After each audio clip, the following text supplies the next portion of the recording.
ഓം ശാന്തി. മസ്തകമധ്യത്തിൽ വിരാജമാനായ ഞാൻ അനന്ത ശക്തികളുടെ ഭണ്ഡാരമാണ്. ഞാൻ ആത്മാ രാജയോഗിയാണ്. സ്വയം സർവശക്തിവാൻ ശിവബാബയിൽ നിന്നും രാജയോഗം പഠിച്ച് രാജാവാകുന്ന ഞാൻ യോഗി ആത്മാവാണ്. ഞാൻ എൻ്റെ കർമ്മേന്ദ്രിയങ്ങളുടെ രാജാവാണ്. സർവ കർമ്മേന്ദ്രിയങ്ങളെയും ഓർഡർ അനുസരിച്ച് നടത്തിക്കുന്നു. ഞാൻ സ്വരാജ്യ തിലകധാരി ആത്മാവാണ്. ഞാൻ അനുഭവം ചെയ്യുന്നു. പരമധാമത്തിൽ നിന്നും പവിത്രതയുടെ സൂര്യനായ ശിവബാബയിൽ നിന്നും പവിത്രതാ സമ്പന്ന കിരണങ്ങൾ ഞാൻ ആത്മാവിലേക്ക് വന്നുകൊണ്ടിരിക്കുന്നു. ഈ നിരന്തര പ്രവാഹം ആത്മാവിൻ്റെ സൂക്ഷ്മശക്തികളായ മനസ്സിലും ബുദ്ധിയിലും സംസ്കാരത്തിലും സമാവേശമാകുകയാണ്.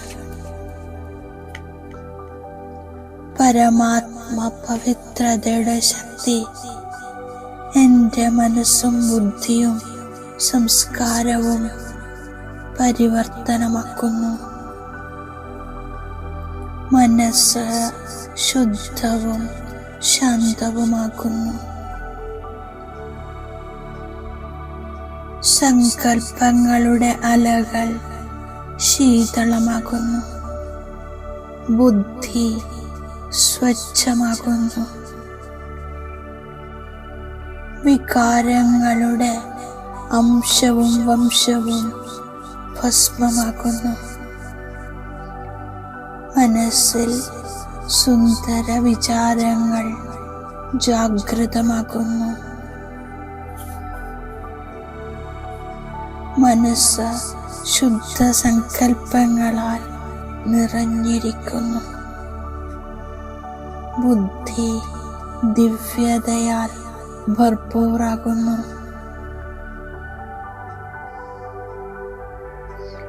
സംസ്കാരം ദേവീ സംസ്കാരമായി പരിവർത്തനപ്പെടുന്നു.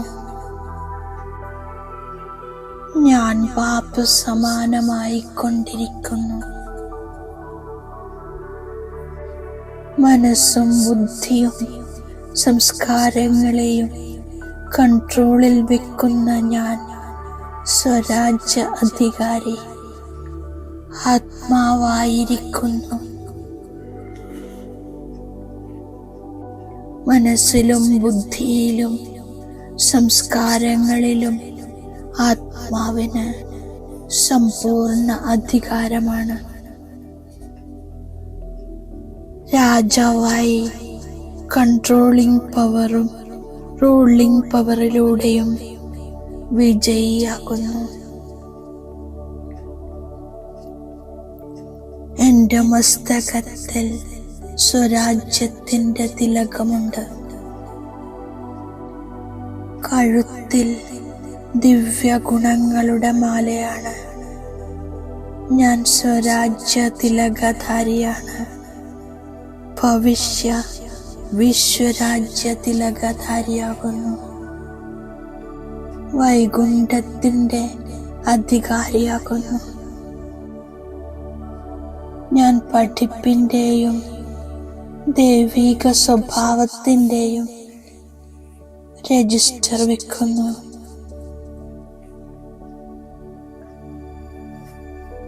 എന്നിൽ നിന്ന് തെറ്റെന്തെങ്കിലും സംഭവിച്ചിട്ടുണ്ടോ എന്ന് ഞാൻ ചെക്ക് ചെയ്യുന്നു. ഞാൻ രാജതിലകം നേടുന്നു. സദാ ആജ്ഞാകാരിയാകാനുള്ള പുരുഷാർത്ഥം ചെയ്യുന്നു. ഞാൻ ബാബയെപ്പോലെ സ്നേഹത്തിൻ്റെ സാഗരമായി മാറുന്നു. ഞാൻ വിശ്വത്തിൻ്റെ അധികാരിയാകുന്നതിന് പഠിച്ചുകൊണ്ടിരിക്കുന്നു. ബാബ മനസ്സിലാക്കി തരുന്നു, ഓർമ്മയുടെ യാത്രയുടെ ബലത്തിലൂടെ മുഴുവൻ വിശ്വത്തിലും രാജ്യം ഭരിക്കൂ. യോഗത്തിലൂടെ സ്വതവേ ദിവ്യ ഗുണങ്ങൾ വരുന്നു. ബാബ എന്നെ തനിക്ക് സമാനമാക്കുന്നു. ഞാൻ കൃത്യമായ ഓർമ്മയുടെ ചാർട്ട് വെക്കുന്നു. ബാബയുടെ മഹിമ ചെയ്യുന്നു. ബാബ മുഖ്യമായ വലിയ ടീച്ചറും വലിയ സർജനുമാണ്. ബാബയെ ഓർമ്മിക്കണം. ഒരു ബാബയിൽ നിന്നും പഠിക്കണം. ആരോടും മോഹം വെക്കുന്നില്ല. നിർമോഹിയാകുന്നു. മുഴുവൻ പഴയ ലോകത്തോടും വൈരാഗ്യം വേണം. ഈ ലോകം അവസാനിക്കുകയാണ്. അതിനാൽ ഇതിനോട് സ്നേഹവുമില്ല, ആസക്തിയുമില്ല. ബാബ മനസ്സിലാക്കി തരുന്നു, ഞാൻ തന്നെ ആയിരുന്നു ദേവത. വീണ്ടും ഞാൻ തന്നെ ദേവതയാക്കും. അതിരാവിലെ എഴുന്നേറ്റ് ബാബയെ ഓർമ്മിക്കുന്നു. ജോലികൾ ചെയ്തുകൊണ്ടും ബാബയെ ഓർമ്മിക്കാൻ സാധിക്കുന്നു. ഓർമ്മയിലൂടെ തോണി അക്കരെ എത്തുന്നു. ശിവാലയത്തെ ഓർമ്മിക്കുന്നു. ശിവബാബയാൽ സ്ഥാപിക്കപ്പെട്ട സ്വർഗത്തെ ഓർമ്മിക്കുന്നു. ബാബ 5000 വർഷത്തിനു മുമ്പത്തെ പോലെ ഓർമ്മയോടൊപ്പം ആദി മധ്യ അന്ത്യത്തിൻ്റെ രഹസ്യവും മനസ്സിലാക്കി തരുന്നു. ഒരേ ഒരു തവണയാണ് ആത്മാവ് ശുദ്ധമാകുന്നത്. ഡ്രാമ പ്ലാൻ അനുസരിച്ച് ബാബ പഠിപ്പിക്കാൻ വരുന്നു. ശ്രീമതത്തിലൂടെ ഞാൻ വിശ്വത്തിൻ്റെ അധികാരിയാകുന്നു. ആത്മാവിൻ്റെയും പരമാത്മാവിൻ്റെയും മിലനം നടക്കുന്നു. ബാബ പറയുന്നു, കുട്ടികളെ, സ്വയത്തിനുമേൽ ദയ കാണിക്കൂ. ഒരിക്കലും അവജ്ഞ കാണിക്കരുത്. ദേഹാഭിമാനിയാകരുത്. ബാബ എൻ്റെ ബുദ്ധിയെ നല്ല ബുദ്ധിയാക്കാനാണ് വന്നിരിക്കുന്നത്.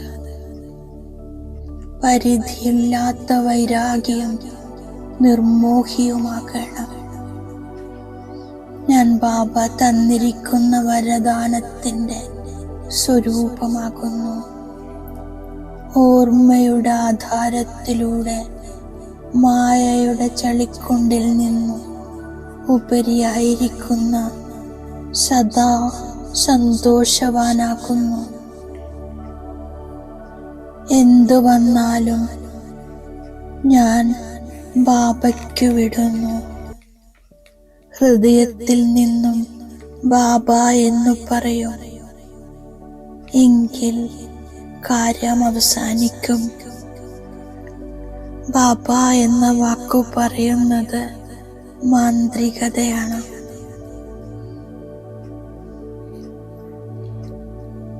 ഈ കാര്യത്തിൽ മാത്രം ശ്രദ്ധിക്കുകയാണെങ്കിൽ സ്വയം കമലപുഷ്പ സമാനമായി അനുഭവം ചെയ്യും.